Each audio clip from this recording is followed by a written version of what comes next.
উচ্চ মাধ্যমিক শিক্ষা সংসদ যেটা জানাচ্ছেন যে উচ্চ মাধ্যমিকের যে তৃতীয় সেমিস্টারের পরীক্ষা, সেই পরীক্ষাকে কিন্তু নতুন পদ্ধতি অবলম্বন করা হচ্ছে। একেবারে সর্বভারতীয় স্তরের যে পরীক্ষা, জয়েন্ট বলো, নিট বলো, এবং তার পাশাপাশি যে অন্যান্য যে পরীক্ষাগুলো রয়েছে, সেই সর্বভারতীয় পরীক্ষার ধাঁচে হবে।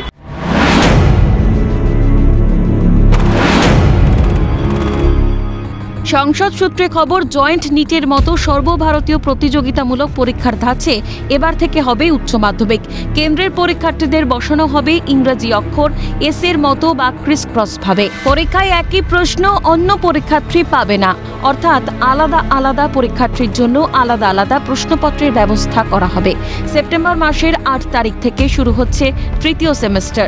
তৃতীয় সেমিস্টার থেকে নতুন নিয়ম বলবৎ হবে। যে এতদিন পর্যন্ত যে ধাঁচে পরীক্ষা হচ্ছিল সেই ধাঁচে হবে না।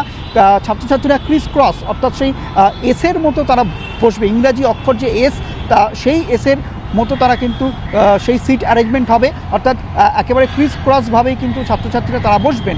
এবং যারা বসবেন, অর্থাৎ কোনো প্রশ্নের সঙ্গে কোনো প্রশ্নের মিল থাকবে না।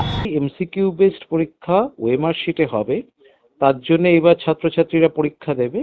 তাতে যাতে কোনো রকম টোকাটুকি যেটাকে বলে, সেটাকে আটকানোর জন্য বা স্যাংটিটি অফ দি এক্সামিনেশনটা বজায় রাখানোর জন্য যে কোনো কম্পিটিটিভ পরীক্ষাতে যেরকম মাল্টিপল সেট হয়, আমরাও সেরকম মাল্টিপল সেট করছি। মাল্টিপল সেট মানে কিন্তু ডিফারেন্ট কোয়েশ্চেন নয়, এটা হচ্ছে কোয়েশ্চেনের সিকোয়েন্সগুলো চেঞ্জ হয়ে যায়। বদল আসছে অন্যান্য নিয়মেও। পরীক্ষার্থীদের উপস্থিতি এবার থেকে অনলাইনেও নেওয়া হবে। এজন্য শিক্ষা সংসদের পক্ষ থেকে একটি পোর্টালও খোলা হয়েছে। অ্যাডমিট কার্ডে বিষয়ের উল্লেখ না থাকলে সংশ্লিষ্ট পরীক্ষা বাতিল হবে। চলতি শিক্ষাবর্ষে তৃতীয় সেমিস্টারের পরীক্ষা শুরু হবে সকাল 10টা থেকে। পরীক্ষা হবে 1 ঘন্টা 15 মিনিটের। শিক্ষকদের বা পরীক্ষার সঙ্গে যুক্ত শিক্ষাকর্মীদের স্কুলে যেতে হবে সকাল 7টায়। প্রত্যেক পরীক্ষার্থীকে মেটাল ডিটেক্টর দিয়ে পরীক্ষা করা হবে। এ ব্যাপারে পুলিশ হস্তক্ষেপ করবে না। ক্যামেরায় সঞ্জীব চক্রবর্তীর সঙ্গে সায়ন্তন ভট্টাচার্যের রিপোর্ট, ক্যালকাটা নিউজ।